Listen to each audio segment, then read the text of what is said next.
Picture a place in which everyday tasks are laborious, taxing, and strenuous, where each day presents unavoidable challenges to which others arguably don't give a second thought. Picture a world where each terrain and step must be carefully calculated and considered, each movement planned, and the ability to multitask is essential. This is a world that I am part of, along with 14.6 million other physically disabled people across the UK. When people think of disability, they usually think of wheelchairs and walking aids. They might also think of specialist equipment, carers, and missed opportunities. Why? Quite simply because these are the presumptions and norms of our society. But I don't see the world this way. When I think of a wheelchair, for example, I think of it as a way to get to where I need to go. It's not a defining feature. It could be argued that society has made us fixate on looks. And unfortunately, a wheelchair is not something that's easily hidden. It's the first thing people see about you, and at once, you're different. Assumptions, often negative, are made before you've even spoken a word. But why? Why is it that a piece of metal gets to speak before I have? The UK government's Equality Act of 2010 defines a physical disability as a physical impairment that has a substantial and long-term negative effect on a person's ability to do normal, everyday activities. But what is a negative effect? And exactly how long is long-term? These terms are simply too broad. Each individual will have completely different needs, but the definition means that society often looks no further than their original presumptions, and as a result, the individual gets overlooked.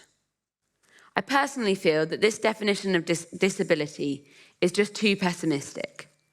I find it frankly disappointing that the national official definition takes this line, defining disability in the saddest, most limiting negative terms.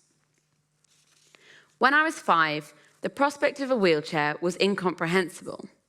I was normal and no one would have cast me a second glance. By the time I reached 7, I was grappling with the concept of not being as normal as any of my friends. When I got to 9, a wheelchair came into the picture. Though still, at that point, I was able to hide my differences almost as much as I wanted to. When I turned 11, I had to begin to use a wheelchair almost on a daily basis. Throughout this time, I'd been able to see the progressive changes of people's opinions of me, and exactly what had changed them. It confirmed what I'd suspected. People see my wheelchair first, and then me as a person second. They form their opinions already.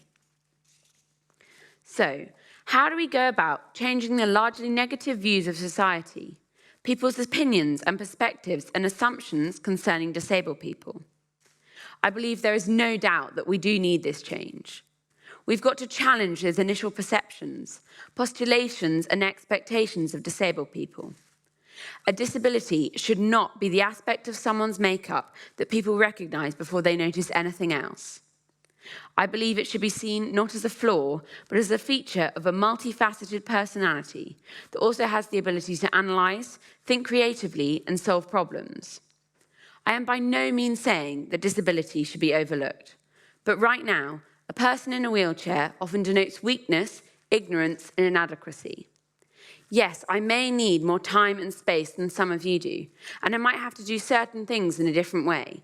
But in the grand scheme of things, that fact has no impact whatsoever on what I, and that is to say all disabled people, can potentially achieve. However, change will simply not just come about unless significant and meaningful action is taken.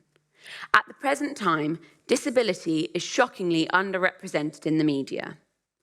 Government data tells us that 24% of the British population is disabled, and yet the diversity in the UK study conducted in 2022 showed only 1.6% of British actors fit into this category. Physically disabled British fashion models are even more underrepresented, with the figure being reported as only 0.02%. If we saw more public disabled figures day to day on our screens, in our newsfeed and in our media, I believe that their presence would help to raise awareness about disability and begin to normalise different people's needs and conditions. I also strongly believe that the government could help with further funding and make more places accessible to all, including updating regulations to allow for many more inclusive spaces, like accessible offices, cafes, and libraries. In my opinion, inclusivity is a key part of the acceptance of disability within society. And I think we should be taught that from a young age. More attention at school should be given to the broad diversity of disabled people's needs and differences, and children should be educated on what it really means to be disabled. If actions like these are taken, they could have a huge impact on both disabled and non-disabled people, as they will help to normalise disability, overriding the negative stigma currently attached to it. Change needs diligence and determination from all parties, whether we're talking about the government, schools, or individuals like those of you here tonight. I strongly believe that change can be achieved as long as we're all focused, committed, and engaged to bringing about a positive change. Please, look beyond the wheelchair. Thank you.